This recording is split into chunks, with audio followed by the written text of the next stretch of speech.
Estimados amigos, distinguidos representantes de los medios de comunicación, estos primeros días de gobierno han sido muy intensos y productivos.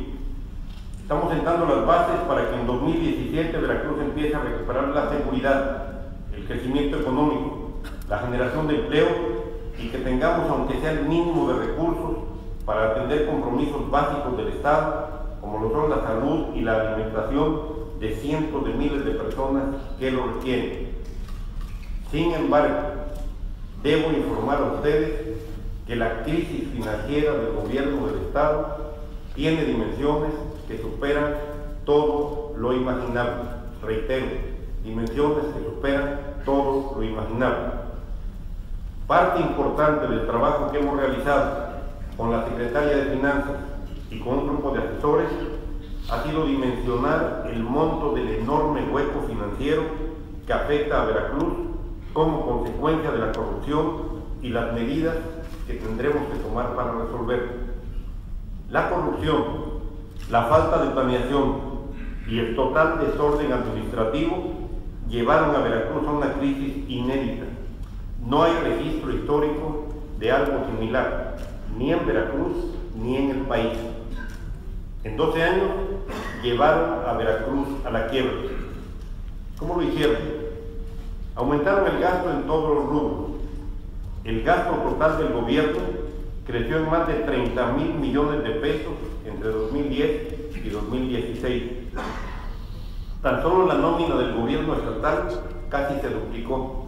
Creció de 4,000 a 7,400 millones de pesos. La nómina magisterial creció 45%, de 29,000 a 42,000 millones de pesos, cuando el número de alumnos apenas creció el 3%. 45% de incremento de nómina contra 3% de incremento en el número de estudiantes. De igual manera, incrementaron la estructura del gobierno en forma desmedida. Veracruz cuenta con 121 entidades públicas estatales y 56 organismos públicos más que no reportan ningún beneficio. La mayoría se crearon solo como instrumentos para desviar recursos y dar un espacio para que cobraran sus incondicionales. También se desviaron recursos etiquetados a programas sociales para el pago de gasto corriente y para el financiamiento de campañas políticas. Tenemos ya las primeras pruebas. La Auditoría Superior de la Federación denunció desvíos de fondos federales por más de 35,000 millones de pesos entre 2011 y 2014, faltando aún por revisar las cuentas públicas de 2015 y 2016. El órgano de fiscalización superior del Congreso del Estado ha denunciado penalmente hasta hoy el desvío de casi 23,000 millones de pesos de fondos estatales. Entre las dos instituciones se ha detectado el mal uso de casi 60,000 millones de pesos. En este robo de recursos a los veracruzanos participaron más de 100 empresas fantasmas, de las cuales se beneficiaron un número importante de funcionarios y dueños de algunos medios de comunicación. ¿Cómo se generó el crecimiento desmedido del gasto y el déficit que hoy nos afecta? Para encubrir los desvíos, el gobierno del Estado generó deuda de corto plazo con proveedores y contratistas y con entidades bancarias. La deuda de corto plazo hoy asciende a más de 56,000 millones de pesos. La de corto plazo, no se incluye aquí la bancaria y la bursátil. Esto es más de la mitad del presupuesto total del Estado. La mayor parte de esta deuda sí se adquirió sin respaldo presupuestal, que es un requisito de ley. Una parte importante de esta deuda de corto plazo se sigue revisando, ya que intencionalmente no se registró el total de pasivos. Cada día surge más deuda de corto plazo. Hay, hasta el día de hoy, detectados 32,000 millones de pesos que salieron de la Tesorería del Estado solo con base en un documento que decía pago urgente, sin factura, sin contrato, absolutamente nada más que un documento firmado por una persona que decía pago urgente, 32,000 millones de pesos hasta el día de hoy. Adicionalmente, se contrató deuda bancaria en condiciones muy desfavorables para el Estado. La deuda del gobierno casi se duplicó. Pasó de 25,000 millones a 42,000 millones de pesos en los últimos 6 años. Fue contratada deuda de corto plazo para cubrir gastos de operación. Tiene todos los responsables de esta crisis, además de quienes ya conocemos.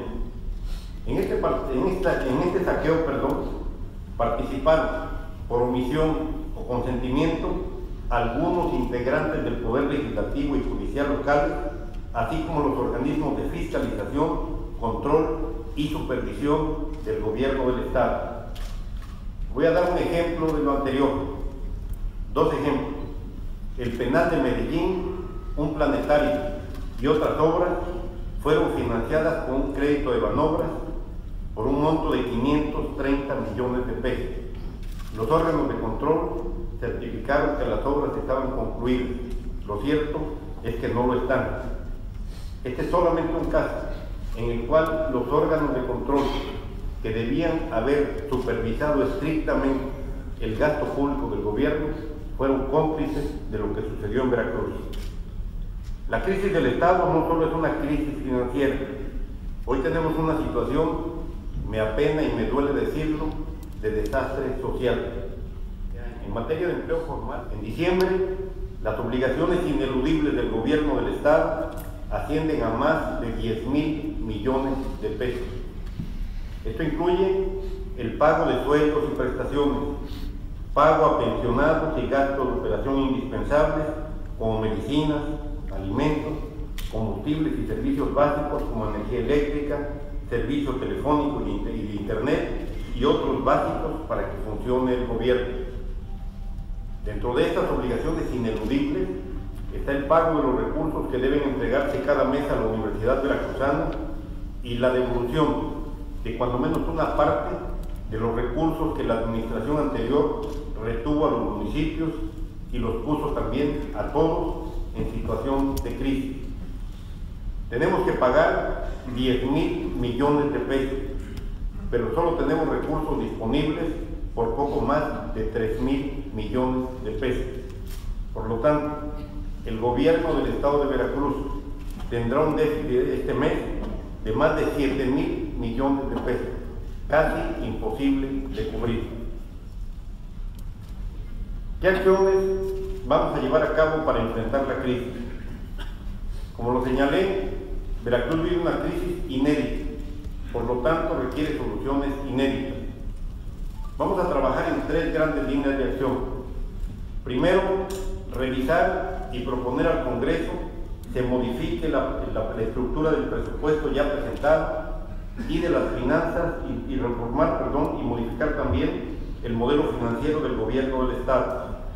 Vamos a reorganizar y mejorar el funcionamiento del gobierno. Vamos a revisar y fortalecer los mecanismos de transparencia, control y rendición de cuentas. Mi gobierno mantendrá un equilibrio entre el ingreso y el gasto. El presupuesto presentado al Congreso contiene un déficit de origen que detallo a continuación. Para 2017 se prevé un presupuesto del orden de 101,000 millones de pesos.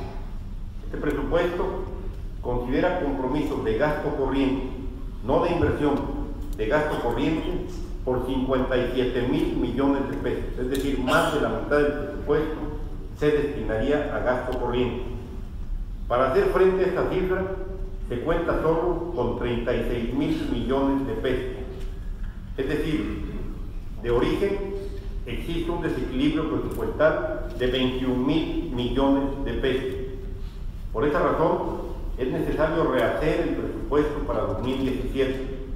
Presentaré un respetuoso exhorto al Congreso del Estado para que haga una profunda revisión de esta iniciativa de presupuesto presentada por el gobierno que me antecedió, por la cual los egresos son mayores que los ingresos, es porque existe un desequilibrio en las finanzas del Estado que nunca fue reconocido por ninguna administración y que ahora tenemos que atender de inmediato. Me refiero a las 2 administraciones anteriores. Continuaremos al efecto. Solicitaré a la Fiscalía General del Estado la creación de un área específica para investigar, detener promover sanciones y recuperar bienes y recursos en México y en el extranjero derivados de los actos de corrupción que provocaron el saqueo del Estado. Mantendremos la coordinación con la Procuraduría General de la República para alcanzar los mismos objetivos. Enviaremos al Congreso del Estado un paquete de reformas para prevenir y combatir severamente la corrupción en el marco del Sistema Nacional Anticorrupción, pero incorporando prácticas y medidas de supervisión más avanzadas. Me comprometo a que en mi gobierno no sucederán hechos de corrupción como los que llevaron a Veracruz a esta crisis. En materia de ajuste al gasto, se revisarán todas las nóminas a efecto de que quienes no trabajen no cobren. Se fincarán responsabilidades administrativas y penales a quienes incurrieron en el ilícito de cobrar sin trabajar y a quienes lo permitieron. Es un hecho ilícito. Decir aviador es decir delincuente. Se revisarán las estructuras orgánicas a fin de evitar la duplicidad de funciones para hacer más eficiente y menos costoso el gobierno. Se consolidarán las compras y la contratación de obras públicas, arrendamientos y servicios para